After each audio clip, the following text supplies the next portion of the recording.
E agora eu te conto que dados da The Conference Board mostram que em 2025 a produtividade brasileira ficou bem abaixo de países como China e Coreia do Sul e também das Américas, como Estados Unidos e Chile. E enquanto o Brasil registrou uma taxa aí de crescimento produtivo de 0,79%, a China, gente, ficou com um crescimento de 8,3%. Olha a diferença.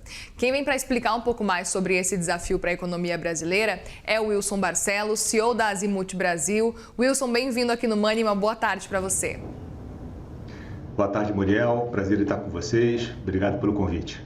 Queria que você explicasse para a gente o que explica esse desempenho do Brasil tão abaixo na comparação, por exemplo, com países da Ásia, inclusive com a China. Como é que você enxerga?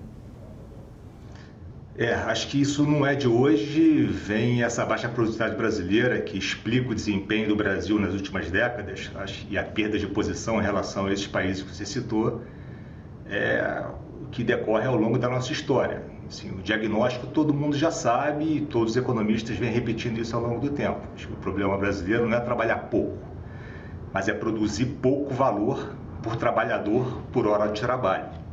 E é óbvio as situações, o porquê que isso acontece. É capital humano, é capital investido, são as instituições, burocracia, insegurança jurídica, modelos econômicos. E a gente pode correr em vários desses temas aqui ao longo da conversa. É isso, é só o começo, a gente já começa a entender um pouco sobre esses problemas. Você trouxe um ponto importante porque o brasileiro e o Brasil como um todo trabalha muitas horas no fim das contas, né? Só que acaba produzindo relativamente pouco, segundo esses dados que a gente acabou de ver. Qual que é a explicação? O problema está mais no trabalhador nesse caso ou até na estrutura da economia que não permite então que a produtividade seja alcançada da forma como deveria com essa quantidade, por exemplo, de horas trabalhadas? Acho que é o conjunto da obra. Nós tivemos, o capital humano teve pouca aprendizagem efetiva ao longo do tempo e isso é uma realidade.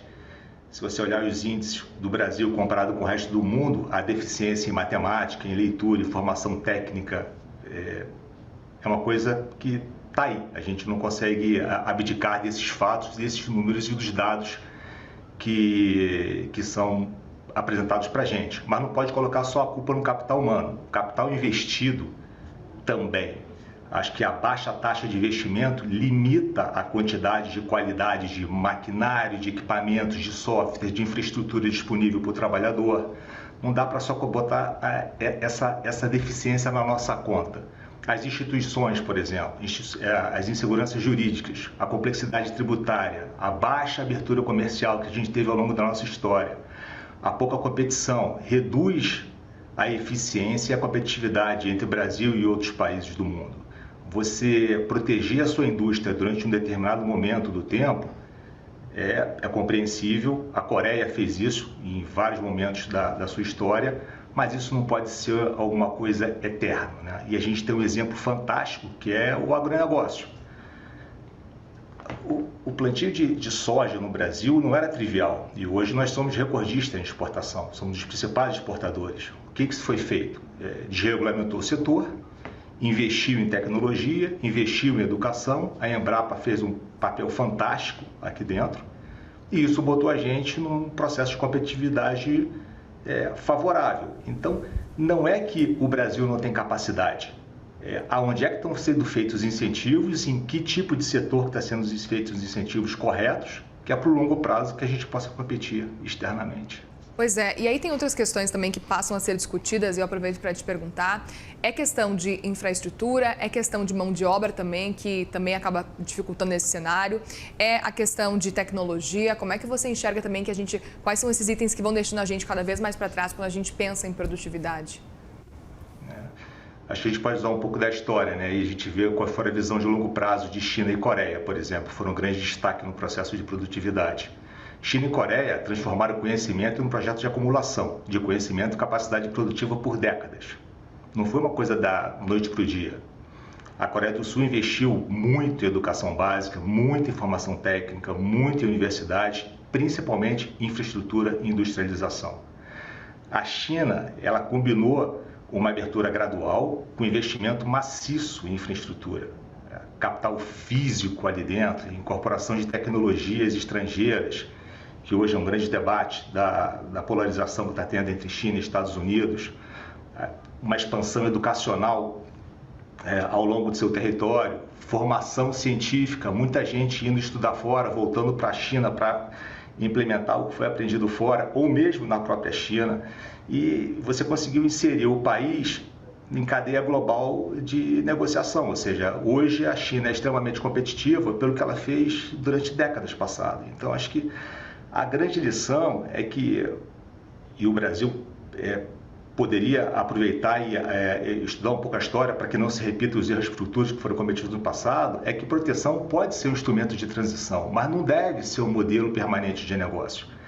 E o que a gente vê aqui é muito protecionismo em muitos setores, então nossa competitividade com o mercado externo ele é ruim. Acho que o mecanismo é educação, tecnologia, competição, escala, inovação e produtividade. Aí você vai entrar em inteligência artificial. Estamos numa nova era, a gente não sabe o que vai ser do futuro, mas muito provavelmente a inteligência artificial vai trazer o que a gente está vendo agora em escalas muito maiores do que a gente viu no passado. Então, se no passado a gente não fez o dever de casa, e o fato é que não fizemos, e está aí questões de PIB, crescimento de PIB potencial, produtividade e tudo mais, repetir o erro do passado agora vai custar muito mais caro do que custou nas últimas décadas. Na sua avaliação, dá tempo ainda de correr atrás desse prejuízo? A minha avaliação é que você não tem opção. Você tem que correr atrás do prejuízo, sim. Você tem que fazer o dever de casa. É custoso, porque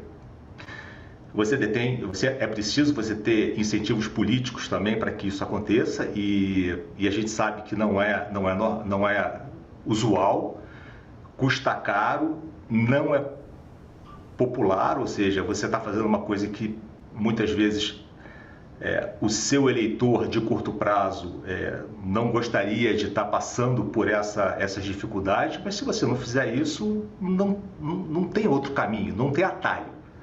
Você tem que fazer o que precisa ser feito, e isso é doloroso, senão você vai ter um PIB potencial para o futuro dependente de coisas que você precisaria fazer, você tinha que ter feito ao longo do tempo e você não fez. Dá, sem dúvida nenhuma. O Brasil é fantástico, olha a nossa área produtiva, olha a nossa área geográfica que nós temos, olha a população que ainda é uma população jovem. Sim, você não só tem tempo, como precisa ser feito. E, por favor, não demore, faça isso o mais rápido possível. Olhando para esse cenário e caso realmente o Brasil não corra atrás desse prejuízo a tempo, qual que pode vir a ser o impacto para uma economia brasileira, por exemplo, daqui 10 anos, se esse cenário não se reverter? É um pouco do exemplo do que a gente viu no passado, né? Tem esse estudo do Conference Board, que você citou os números, ele é muito claro em relação à penalização que existe numa população ou num país, num caso, que não faça o dever de casa de uma forma adequada. O que acontece? O fato é que todo mundo já está partindo de bases diferentes, então vamos tentar equalizar todo mundo na mesma base. O Brasil, anualizado de 1990 a 2025, teve uma produtividade por mão de obra, por trabalhador, de 0,8% ao ano, enquanto os Estados Unidos foi de 1,64%, mais do que o dobro. Isso aconteceu em uma base muito superior. Quando você olha para o que aconteceu na China, a China, em 1990, ela produzia, por empregado, 10% do que a gente produzia, do que o Brasil produzia. E hoje ela produz mais de 2 vezes o que o Brasil produz. Desculpa, ela produz 10% a mais do que o Brasil produz, mas assim, a diferença ela é gritante, os avanços que nós tivemos no passado recente e que a gente vai ver para o futuro muito em breve. E com a inserção da inteligência artificial, essa aceleração, parece que você dorme na segunda-feira e você acorda na quinta, não é porque você dormiu muito, mas é porque tudo está acontecendo de forma muito rápida. Então, ou você age rápido ou você vai ficar muito para trás. Muito bem, Wilson Barcelos, CEO da Azimut Brasil, obrigada mais uma vez pela disponibilidade, por nos trazer esse alerta por aqui. Volte mais vezes no Money. Foi um prazer estar com todos. Obrigada.